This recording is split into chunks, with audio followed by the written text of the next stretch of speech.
Welcome to this revision class for the physics practical for the NECO exams.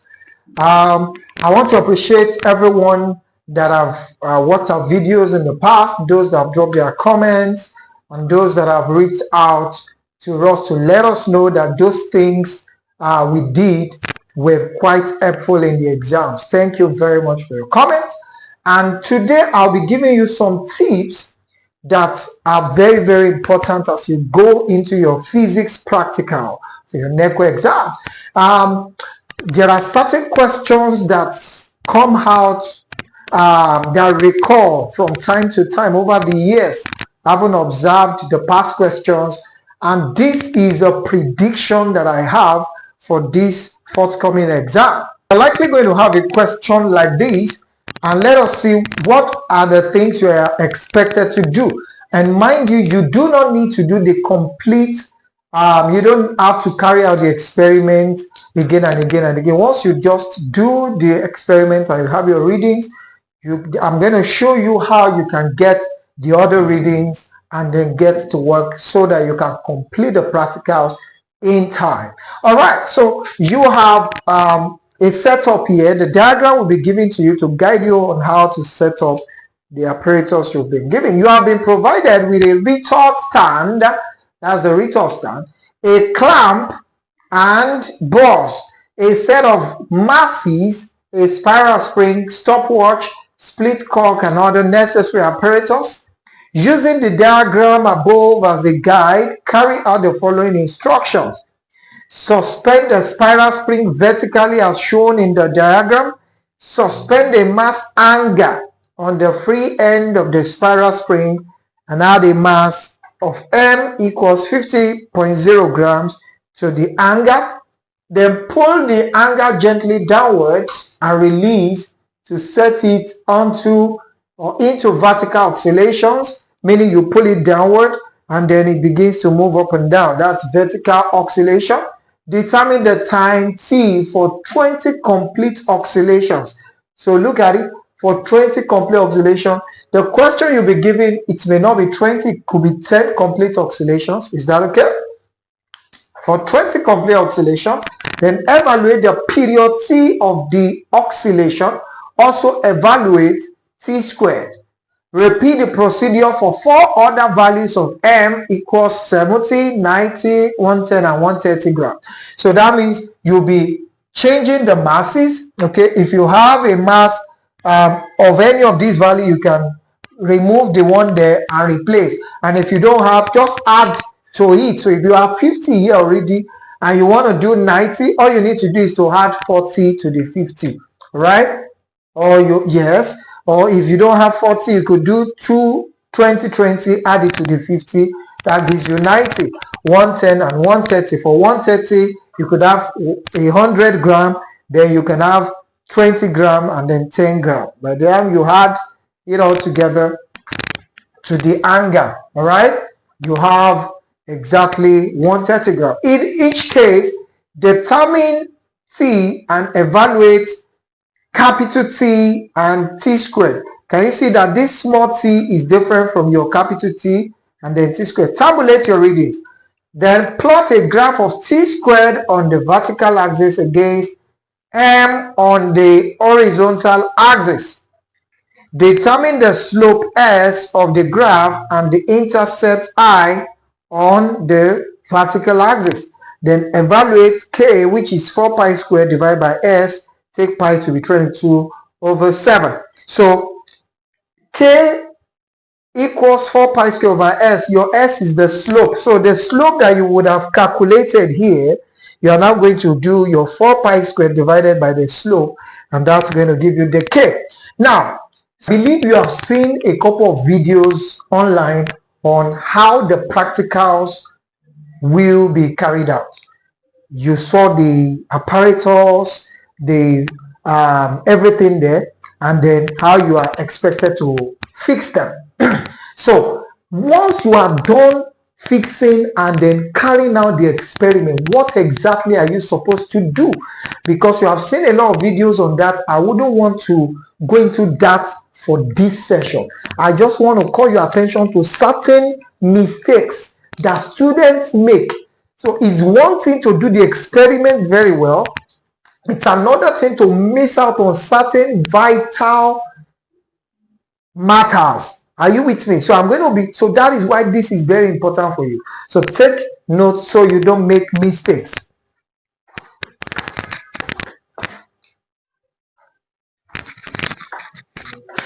Now, once you have carried out the first set of experiment using the mass, you did your 50 grams, you took your reading, you got the timing, then you go to 70 grams, that means you add 20 to the 50, all right?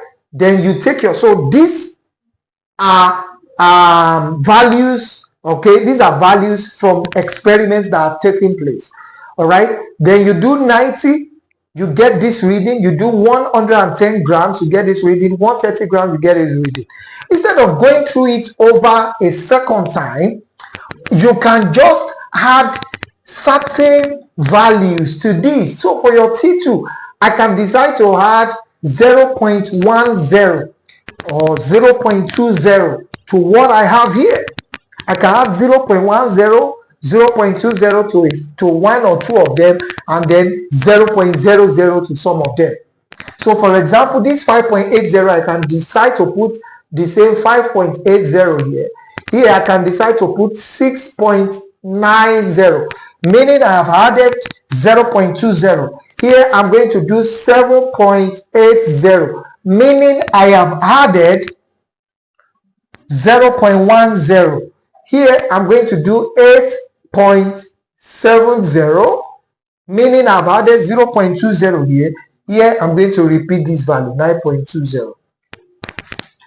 So I do not need to carry out this, but I've gotten correct values.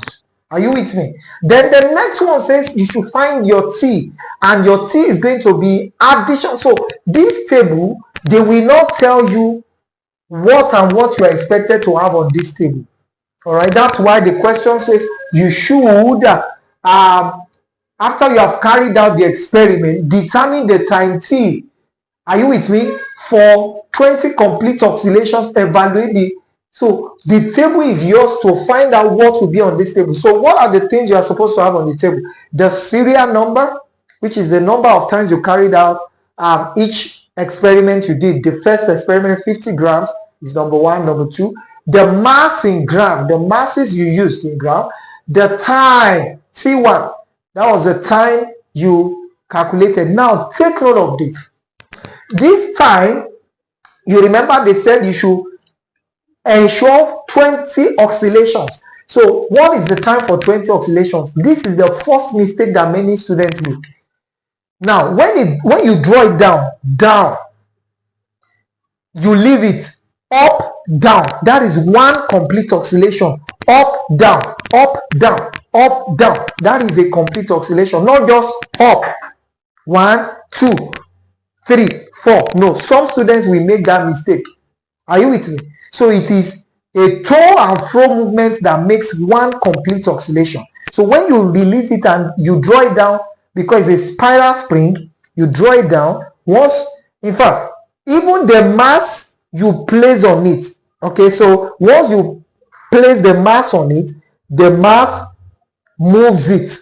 Do you understand? So once you draw and you release it, the mass will keep moving, all right, or the spring will keep moving. So that up, down, 1, 2, 3, up and down, that is a complete oscillation. So that's one thing to take note of. So once you have your 20 complete oscillation, you remember you have your stopwatch with you. You stop the watch once you count and you get to 20 complete oscillations, and then you record. So this timing is for 20 complete oscillations, and then you have determined for the second one. So what's going to be your T? Your T is going to be addition of this T1 and T2 and dividing by 2 in seconds. Then another thing, your units are important. Your mass in gram, time in second, T2 in seconds. Then the T also in seconds. So if we add this to this and divide by 2, we are still going to have 5.80. If you add this and divide by 2, it's going to give us 6.80. If I have this and divide by 2, it's going to give me 7.75.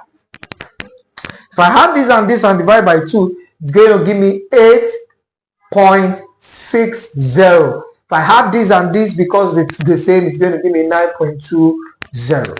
So I've been able to get my t, the value of my t. The next thing is the period, which is capital T. Now, by definition, what is period? Period is the time for one complete oscillation. I repeat, period is the time for one complete oscillation. And you remember we did 20 counts, 20 oscillations. So for you to get your t, which is the time for one oscillation, it's going to, the formula is going to be your t here, this t, divided by the number of oscillations you have done. So it's going to be 5.80 divided by 20. You record it here. 6.80 divided by 20. You record it here. 7.75 divided by 20. 8.60 divided by 20. 9.20 divided by 20. So you are dividing the t here by 20, and it will give you each value here. And for t squared, whatever value you have gotten here, you will now square it. So if I divide here by 20, if I get maybe 0.24, that's 0.24, I square it, that's 0.24 multiplied by 0.24, that's going to be what will be here. And then you do the same. Now look at this portion. A lot of people will now go ahead and plot their graph using this value. Remember, at this point, your answer is going to be reading like maybe 0.25. Let's take an example. Let's assume here, when I divided here by 20, I had 0.24. Let's say I had 0.24. Okay? Yes, 0.24. 0.24. Now, by the time I multiply 0.24 by 0.24, the value I'm getting here, maybe now I have 0.025 here. Assuming we are still going to do the correct calculation. And then you now want to go and plot these, because the question now says you should plot a graph of t squared on the vertical axis against m on the horizontal axis. This is the vertical axis, the y-axis. You now want to plot these. It's going to give you headache doing your 0.025. So the best thing you can do is to convert it to a whole number and then multiply by, you write it in standard form. It's going to help, and that's what I'm doing here. So here I'm going to convert this to a number in standard form. If I have 0.025 here, I'm going to do times 10 raised to the power minus 3. That means I'm moving this decimal 3 times. 1, 2, 3. So it's going to be 25. I'm going to have 25 here. The meaning of this means 25 times 10 raised to the power minus 3. So since I have 25 here, once I run it for every other value, it will now be a whole number here. And then I can now go to my graph, all right? And then we were asked to have t squared on the vertical axis. So I'm going to have t squared on this vertical axis, but I will now indicate that my t squared is times 10 raised to power minus 3. And then in seconds, I'll put the, and not just seconds, second squared. You remember it's t squared, second squared. You indicate that. And then for my x-axis, we were asked to plot it against mass in gram. So I'm going to have my m in gram, and then I'll plot. Please take note of that. You convert this to standard form, all right, times 10 raised to the power minus 3. So here you can have whole numbers here. So it's going to help you in your graph. Now let's try to compute exactly what we have here. Dividing by 20, you do that, and then once I complete this table, you now compare what we have here with what you have done, and let's see whether there's a similarity. By the time you divide 5.80 by 20, why are we dividing by 20? Our n, which is the number of oscillations, please, you have to state it clearly there. Number of oscillations is 20. All right? Because you remember that t is the period, is the time for one complete oscillation. So we are going to divide this time by 20. So this is the time for one complete oscillation, which is 0.290. I'm going to try to do it in 3 decimal places. All right, so 0.290, and then if I divide this by 20, 0.340, divide this by 20, 0.390, divide this by 20, 0.430, divide this by 20, 0.460. And then we have to square it now, all right, because we are plotting t squared, not t. So to square this, you are going to multiply this by itself. You square it. 0.290 squared will give us 0.084. This squared gives us 0.116. This squared gives us 0.152. This squared gives us 0.185. This squared gives us 0.212. So as I said earlier, if you want to go using this value to plot your graph because it is t squared, you will have a lot of issues. So the best thing for you to do is to convert this to standard form. Convert it to a number that would have whole number without decimal. All right. So if you are going to convert it, I'll have to multiply this by 1, 2, 3 by 10 is power minus 3 because I'm moving forward is minus 3. So if I convert this to standard form, it will be 84 times 10 raised to power minus 3, and I have 10 raised to power minus 3 here. So that will be 84 here, but times 10 raised to power minus 3. Then this 1, 2, 3, it will be 116. 1, 2, 3, this will be 152. 1, 2, 3, this will be 185. 1, 2, 3, this will be 212. 212 times 10 raised to power minus 3. So now can you see there's a difference between this column and this column? With this column, you know exactly what to do in plotting your graph, but with this, it could be very confusing. So what you have to do here, since we are plotting this on our y-axis, like I said, you label it, is the origin, you label it t squared times 10 raised to power minus 3 squared, second squared, your mass in grams, and then let us see what is going to be. So if this is your graph, number one, you need to write the title clearly. The graph of, so title is graph of t squared, all right, in second squared times 10 raised to power minus 3 against, or you can say on the y-axis, against m in grams on the x-axis. T squared on the y-axis against m on the x-axis. Then your scale, that's so the title number one, the first thing important here, your title, then your scale by this side, the scale. How do you get your scale? You need to get the value of your scale for your x-axis, for your y-axis.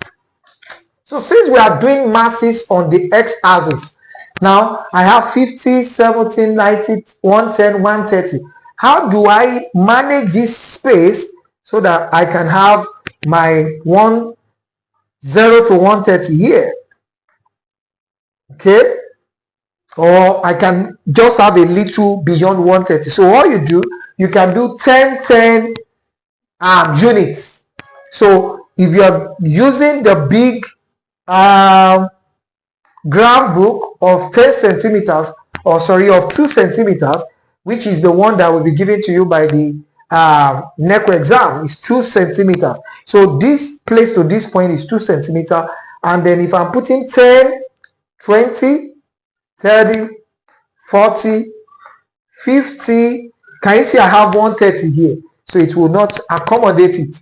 So another thing I can now do is 20. I can start with 20,